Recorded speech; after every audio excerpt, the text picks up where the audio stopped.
दोन्ही राष्ट्रवादी काँग्रेस पक्ष एकत्र करण्याची उपमुख्यमंत्री अजित पवार यांची इच्छा होती. त्याच अनुषंगाने गेल्या 6 महिन्यात काही बैठकांमधून त्यांनी ही इच्छा बोलूनही दाखवली होती. शरद पवार यांच्या देखतच दोन्ही पक्ष एक व्हावेत यासाठी प्रयत्न सुरू होते, अशी माहिती राष्ट्रवादी काँग्रेसचे शरद पवार नेते आमदार जयंत पाटील यांनी माध्यमांशी बोलताना दिले. जयंत पाटील यांनी गेल्या 6 महिन्यातील घडामोडींवर प्रकाशझोत टाकलाय. ते म्हणाले, ज्येष्ठ नेते शरद पवार यांच्या हयातीतच एकत्रीकरणाची त्यांची इच्छा होती. शरद पवार यांनी त्यांची जबाबदारी माझ्यावर सोपवली होती. त्यांच्या तयारीसाठी बारामतीमध्ये नेत्यांची बैठक झाली. त्यासाठी आम्ही विमानातून जाणार होतो, पण तेथील धावपट्टीवर उतरण्याच्या क्षमतेचे विमान उपलब्ध झालं नाही. त्यामुळे 12 फेब्रुवारी रोजी विलिनीकरणाची बैठक ठरली होती. प्रथम एकत्रीकरण आणि नंतर बाकीचे निर्णय, अशी भूमिका अजितदादांची होती. या चर्चांमध्ये खासदार सुप्रिया सुळे यांचाही समावेश होता. आमच्या न्यूजलेटरसाठी साइन अप करा. अलीकडील काळात अजित पवार अनेकदा माझ्या घरी आले होते. 4 वेळा सायंकाळी आले होते. चर्चा आणि जेवण करून जात होते. माझी जनमानसातील प्रतिमा पुसून पुन्हा शरद पवार यांच्यासोबत यायचंय, असंही ते म्हणाले होते. त्यासाठी माझ्या घरी सुमारे 8 ते 10 बैठका झाल्या होत्या. त्यांच्या मनात शरद पवार यांच्याविषयी प्रचंड आदर होता.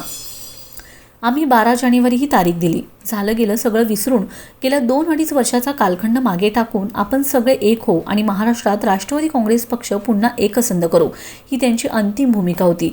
यातील शेवटची बैठक 16 जानेवारी रोजी झाली. त्यावेळी माझ्या घरी आमचे मुख्य नेतेही उपस्थित होते. तत्पूर्वी खासदार अमोल कोल्हे, हर्षवर्धन पाटील यांच्यासोबतही बैठक झाली होती. जिल्हा परिषदेच्या निवडणुका आघाडीत लढण्याचे ठरले होते. सोयीची तारीख ठरवण्याची मोकळीक अजित पवार यांनी मला दिली होती. त्यानुसार आम्ही 12 जानेवारी ही तारीख दिली होती.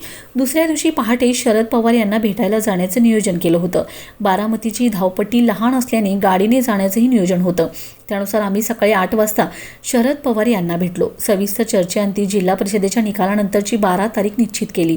चर्चा बऱ्यापैकी पुढे गेली होती. एकत्रीकरणासंदर्भात प्रदेशाध्यक्ष सुनील तटकरे, प्रफुल्ल पटेल, छगन भुजबळ यांच्यासह त्यांच्या पक्षातील आमदारांनाही अजित पवार यांनी कल्पना दिली होती. तसे त्यांनी आम्हाला सांगितलं होतं, मी निर्णय सांगतो, तुम्ही चिंता करू नका. माझे सहकारी मी म्हणेन त्याप्रमाणे निर्णय घेतील, असेही अजित पवार यांनी स्पष्ट केलं होते, असेही जयंत पाटील म्हणाले. सुनेत्रा पवार यांचा निर्णय पक्षांतर्गत जयंत पाटील म्हणाले, सुनेत्रा पवार यांच्या शपथविधीवर काही भाष्य करू इच्छित नाही.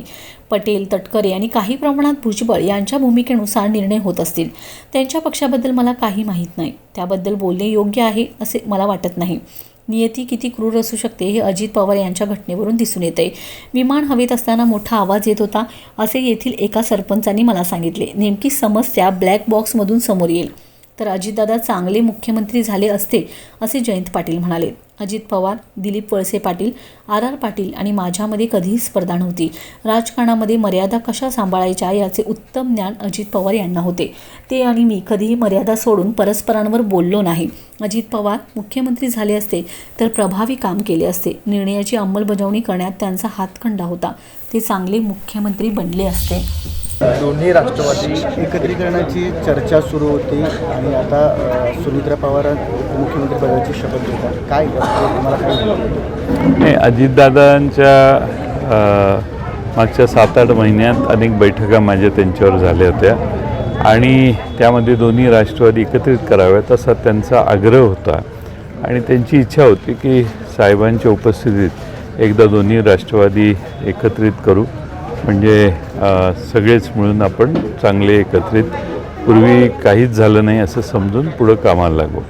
त्याप्रमाणे अनेक बैठकातली एक बैठक माझ्या घरी 16 तारखेला संध्याकाळी झाली आणि 17 तारखेला सकाळी पहाटे उठून हे सगळं साहेबांच्या समोर मांडावं म्हणून आम्ही सगळे गाडीने बारामतीला गेलो. 17 जानेवारी ही माझ्या वडिलांच्या पुण्यतिथीची तारीख असते. मी नेहमी या दिवशी सकाळी 7 वाजता माझ्या वडिलांच्या पुतळ्याच्या समोर पूजा असते तिथंच असतो. पण हे महत्त्वाचं असल्यामुळं दादा म्हटले की नाही, उद्या ते करा आणि मग पुढं जावा. म्हणून आम्ही बरोबर 8 वाजता साहेबांच्या निवासस्थानी पोचलो. मी 7:30लाच पोचलेलो. 8 वाजता सगळेच गोळा झाले. 8 वाजता 8च्या दरम्यान अजितदादा पण आले आणि 8 ते 9:30 आमची सविस्तर चर्चा झाली.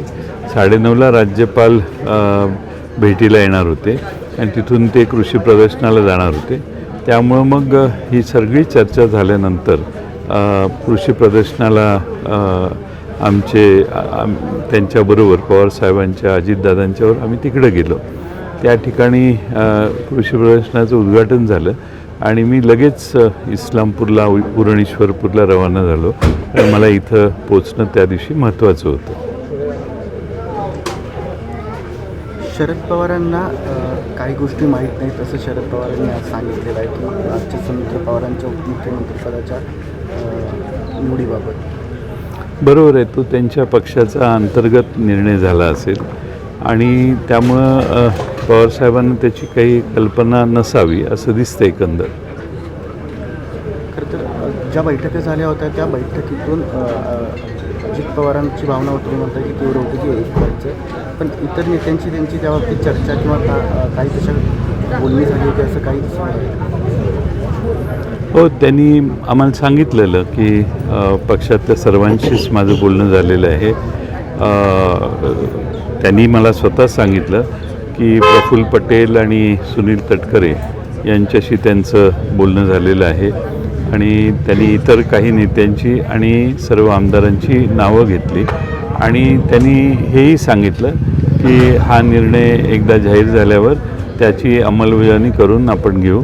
मग आमची साहेबांच्या समोर तारीख ठरली की 12 तारखेला आपण हा दिवस निश्चित करू आणि 12ला मर्जर पूर्ण करू.